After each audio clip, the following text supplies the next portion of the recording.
Today is June 16th. 2 days ago, the body of 19-year-old Olawa Toyin was found in Tallahassee.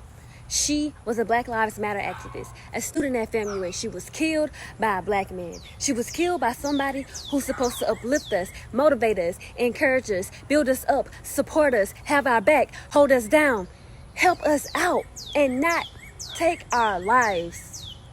We shouldn't have to fear the black man. We should not. They are our brothers. We are one and the same. We fight for them, yet we have to fear them. And it's just so heartbreaking knowing that this 19-year-old has so much life to live, yet she had her life stolen from her by a black man. Must I say that again? By a black man. And it's a problem. It's a detrimental problem inside the black community. A problem that I see over and over again. A problem that me, as a 27-year-old black woman, at that age, I had 3 friends who had been killed by their black significant others. 3 women who were in their 20s, killed. 3 women who were mothers. Children who will grow up without their mothers. This is the issue throughout the black community in general. Black women are killed at the hands of black men at a high rate, and we don't always talk about it. We don't always talk about that. Something that we must fear are our own brothers. But one thing I want to do, I want to hold my fellow black men who do not fall within those categories. I want to hold them responsible to call it out. Call out the foolishness when they see it. Hold your brother accountable. Because your sisters are dying. The 19-year-olds are being killed. They're not even able to live life. She wasn't even able to live her life. And as black women, we bear the burden of being both black and a woman. Being inferior on 2 sides. We need our brothers. We need our brothers. We can't do this alone. Also, I need our black men to stop trash talking black women. Since I'm on the case of stop trash talking black women. Like, you have these brothers who date outside their race, fine, cool, do you. They ain't none of my business. But in order to justify them doing so, they have to try and bring down black women. Keep us out your foolishness. And remember, for the most part, a black woman brought you into this world, so you ought to be thanking us.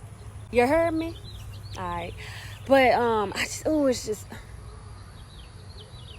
Toyin's death is just, she was a baby. Didn't get to live a life. She should have been protected.